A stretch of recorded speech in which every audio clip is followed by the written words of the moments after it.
Bu videoda milyonlarca insanın izlediği futbolun son 15 senesine karar veren yöneticilerinin yaptığı usulsüzlükleri izleyeceksiniz. Amerika Birleşik Devletleri'nin Boston'ın oynadığı maçta %100 kırmızı kart olan bu pozisyonda hakem VAR'a gitti ve kırmızı kart verdi. Normal şartlarda bu futbolcunun bir sonraki maçta da oynamaması gerekirken bir anda Donald Trump Infantino'yu aradı ve kırmızı kartı iptal ettirdi. Bu kırmızı kart değildi. FIFA'yı kararını gözden geçirmesi için ben aradım. Ve bu videonun sonuna kadar izleyebilirseniz ABD Başkanı Trump'ın Infantino'yu bu kadar rahat nasıl arayabildiğini de anlayacaksınız. Ben 2026 Dünya Kupası'nın Türkiye-Paraguay maçını izlemek için Amerika Birleşik Devletleri'nin Kaliforniya eyaletine gittim. Her yer reklamlarla doluydu. Yürüdüğünüz yollar bile. Türkiye maçının oynanacağı stat sponsor olmadı diye stadın ismini bile kapatmışlardı. İşte benim anlatmak istediğim de tam da bu. Bu kadar izleyicinin, sınırsız paranın, reklam rekabetinin bol olduğu yerde siyasetçiler, siyaset ve tabii ki yolsuzluklar da beraberinde gelir. Bakın bu 2018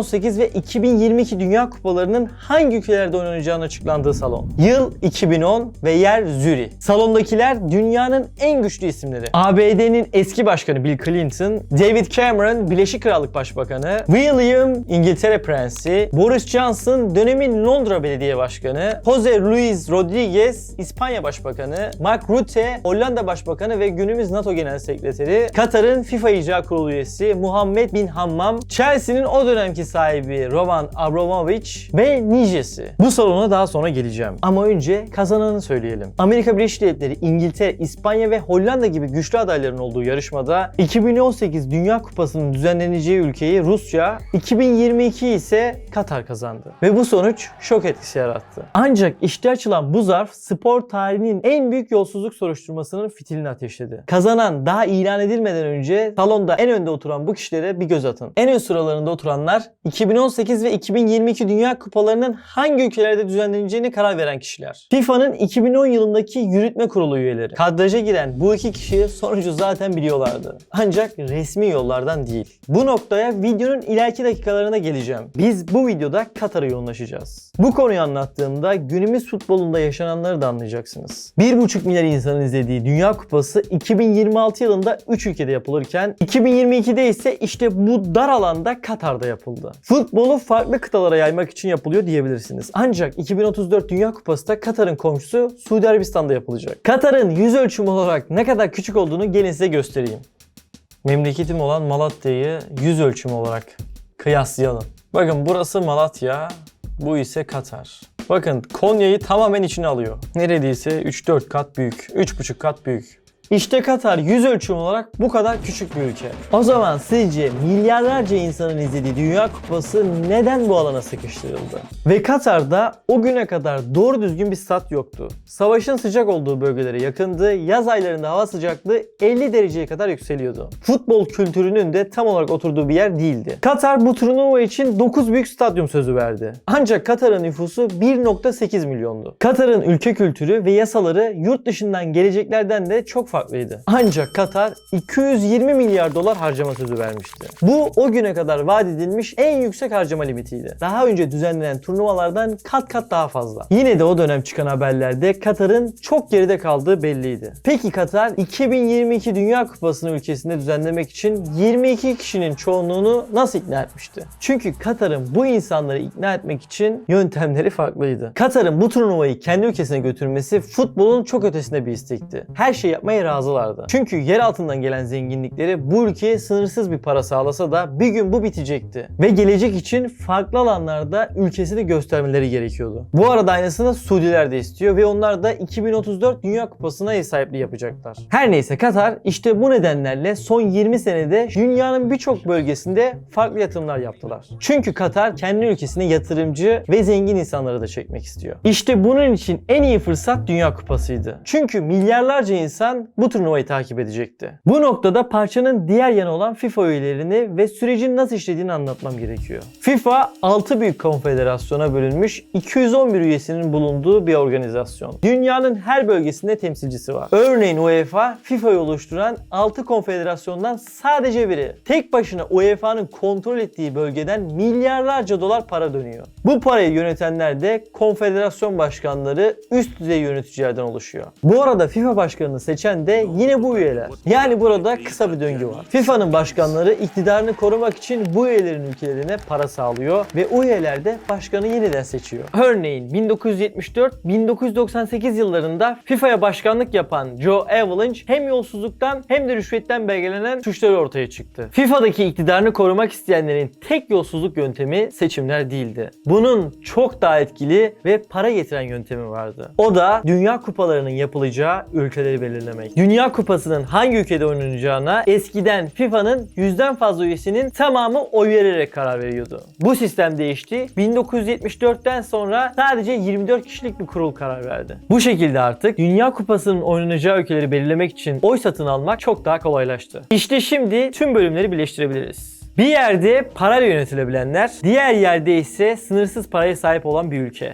Muhteşem bir tamamlama. Katar'ın 2022 Dünya Kupası'nı ülkesinde düzenlemek için FIFA'daki 24 kişilik bir kurula ihtiyacı vardı. Ülkesinde bir gün petrolün, doğalgazın biteceğini bilen Katar, ülkesini Dünya Kupası aracılığıyla tanıtmak için kesenin ağzını sonuna kadar açtı. Katar'ın resmi adalet kurulu başkanı Emir'in oğlu Şeyh Muhammed bin Hamad'tı. Ancak en önemli isim kendisi değildi. Gölgedeki bu isimdi. FIFA'nın yürütme kurulunda bulunan Muhammed bin Hamam'dı. Bunu anlayabilmeniz için Katar'ın üyelik sürecinin en başından başlayalım. Katar 2009 yılında 2022 Dünya Kupası'na ev sahipliği için resmi başvuruda bulundu. Ve seçilebilmek için FIFA'nın yürütme kurulundaki 24 kişinin çoğunluğunun oyunu almasına ihtiyacı vardı. İşte onlar da bu isimler. FIFA'nın yürütme kurulu Dünya Kupalarının nerede oynanacağına karar veriyordu. Ve Katar bu oyları satın almaya tabii ki de en çok paraya ihtiyacı olan yerden başladı. O da Afrika'ydı. Zürih'teki seçimden aylar önce Ocak 2010'da Angola'da Afrika'daki 50'den fazla ülkenin Futbol Federasyonu Başkanı bir araya geldi. Katar milyonlarca dolar harcayarak bu büyük Afrika toplantısının tek ve ana sponsoru oldu. Katarlı Muhammed bin Hamam'ın şirketi 10 örtülü fondan FIFA'nın 4 oyunu etkileyen 30 Afrika Federasyonu Başkanı'nın hesaplarına 200 bin dolara varan onlarca ödeme yaptı. Katar o kadar kararlıydı ki FIFA'da kendilerine oy verecek olan kişileri o noktaya getirenleri de satın aldı. Bunları da sponsorluk adıyla yaptı. Sonraki süreçte ise bir kadın tercüman ortaya çıktı. İsmi El Mecid'ti. Kendisi Katarlı yetkililer ile Anauma, Hayaoua ve Adamu'nun bir otelde görüşme yaptığını ve oylarını 1,5 milyon dolara sattıklarını ifşa etti. Kilit kişi o adamdı. 2022 Dünya Kupası adaylığı için tek bir lobicimiz vardı. O da Muhammed bin Hamam'dı.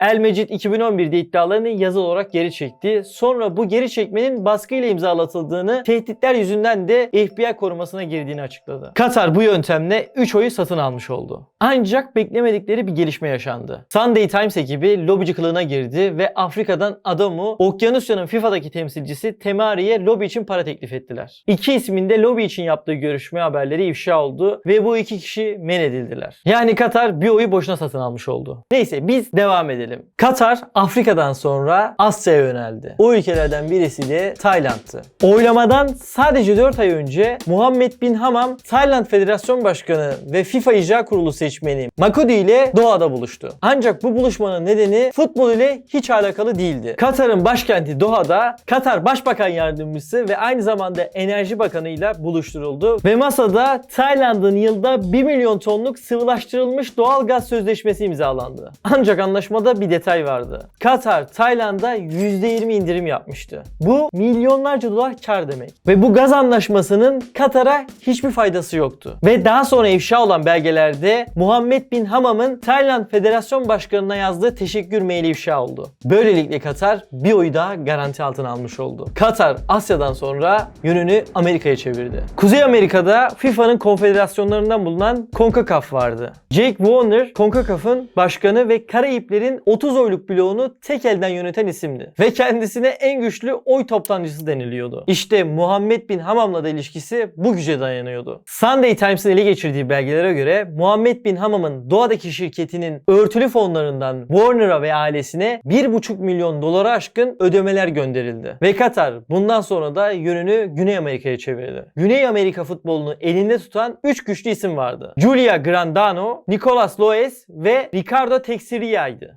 Amerika'daki mahkeme belgelerine göre bu üçlü Katar oy verme karşılığında milyon dolarlık rüşvetler aldı. Bu parayı ise inanılmaz bir yöntemle aldılar. Katar, Arjantin ve Brezilya'nın dostluk maçını kendi ülkesinde düzenletti. Ve yayın haklarını almak için piyasaya değerinin çok üzerinde resmi ücret ödedi. Arjantin Futbol Federasyonu 2 milyon dolar, Brezilya Futbol Federasyonu'na 1,5 milyon dolar. Aracı ve organizatör şirketleri ise 2 milyon dolar para ödedi. Bunun normali ise o dönemki haberlere göre 1,5 milyon dolardı. Bu para yasal sözleşmelerle doğrudan federasyonlara ve onların kontrolündeki aracı spor pazarlama yayıncı şirketlerine aktarıldı. Ardından bu federasyonlar gelen resmi paranın bir kısmını hizmet bedeli gibi göstermelik kılıflarla yöneticilerin şahsi gizli banka hesaplarına transfer etti. Bu durum ifşa olduktan sonra Katar tüm suçlamaları reddetti. Reddetmesi önemli değildi. Sonuç olarak Katar bu bölgeden tam 3 oy aldı. Ve şimdi gelelim zincirin en önemli halkasına, UEFA'ya. Bu olay en ilginciydi.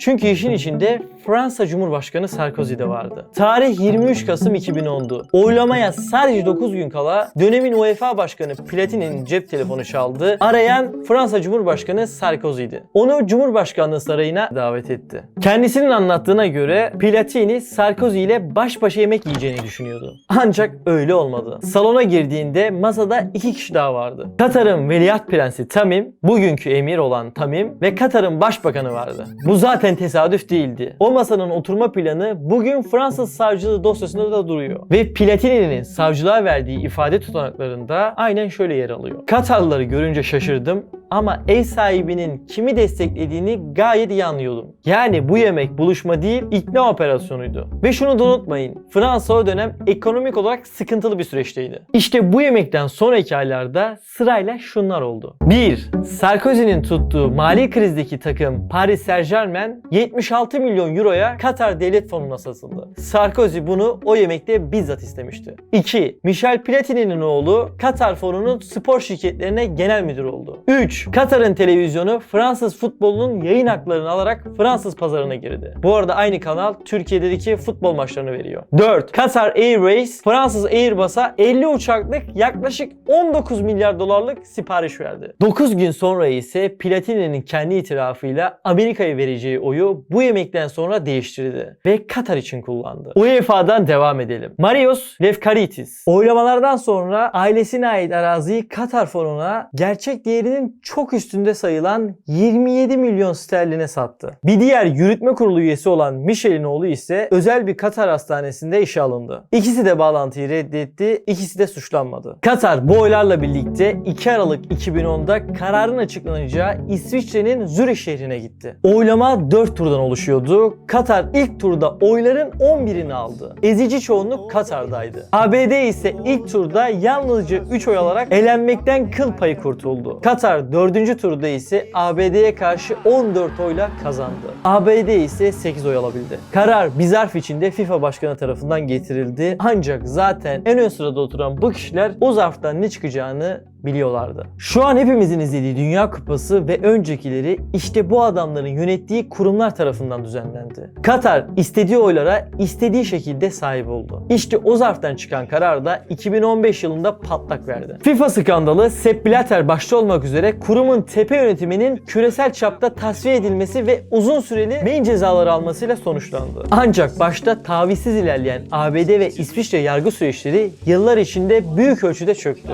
ve davaların çoğu 2026 itibariyle beraat, zaman aşımı veya iptallerle kapandı. Nihayetinde yapısal sorunlar çözülemedi. Sadece Infantino yönetimi altında şekillenen ve kendi tartışmalarını barındıran yeni iktidar ağı inşa edildi. Videonun en başında gösterdiğim Trump'ın rahatlığı da işte buradan geliyor. Infantino 2016'da FIFA'yı yolsuzluk enkazından çıkaracak reformcu olarak seçildi. Ama 10 yıl sonra hakkındaki tablo temizlikçiden çok memnun etmeye çalışan adam olduğunu gösteriyor. 1,5 milyar insanın anlık izlediği futbol yönetenler futbol yerine güce, paraya ve iktidara hizmet ediyor. Umarım şimdi bazı şeyleri daha net anlamışsınızdır. İzlediğiniz için teşekkür ederim. Bu arada bu videoları yapmak benim en az 3 haftamı alıyor. Video metni, kurgusu, animasyonu, ışığı, kamerası her şeyi ben yapıyorum. Yaptığım çalışmalara destek olmak isterseniz bu videoyu paylaşıp, beğenip, yorum yapıp arkadaşlarınıza gönderebilirsiniz.